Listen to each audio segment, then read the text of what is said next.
Cindy here, physical therapist with Adaptive Equipment Corner. Today we are going to discuss how to correctly apply a gait belt. Now, a gait belt is used with individuals or patients that are needing a little bit of help. If they're a little weak, if they need some help walking, it's used for stability, if they need help up and down from a chair. So we're going to talk about gait belts today.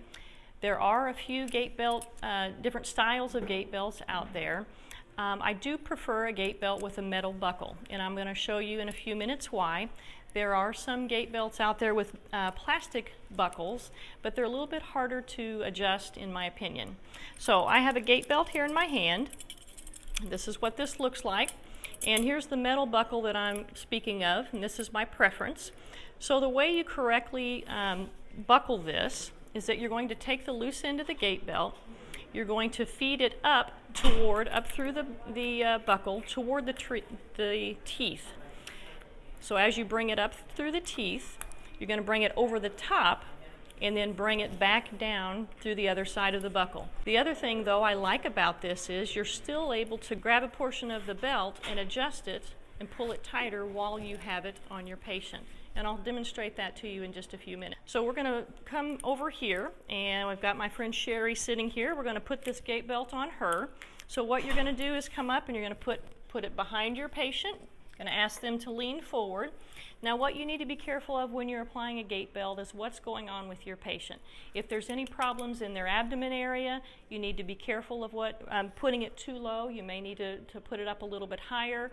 You've got to just be careful of what's going on at the time with your patient as to where you're replacing that gait belt.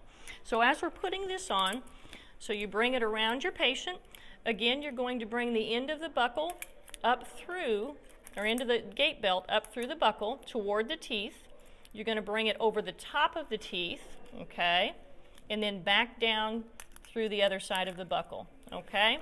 So what I'm going to show you here is, once in a while when you get it on, you may think you have it pretty tight on your patient, but once they stand up, sometimes it can be a little bit looser. So I'm going to have Sherry stand up here a minute. So as she stands up, you can see this is a little looser than what I wanted if I really needed to help hold her up. So what I can do, and this is why I like the metal buckle, is I can easily adjust it just by grabbing the inside here, pulling it back this way, and pulling it back through. That's why I like the metal buckle. So that's how you correctly apply a gait belt. Hope you've enjoyed this video. Have a great day, and don't forget, if you can't do it, adapt it.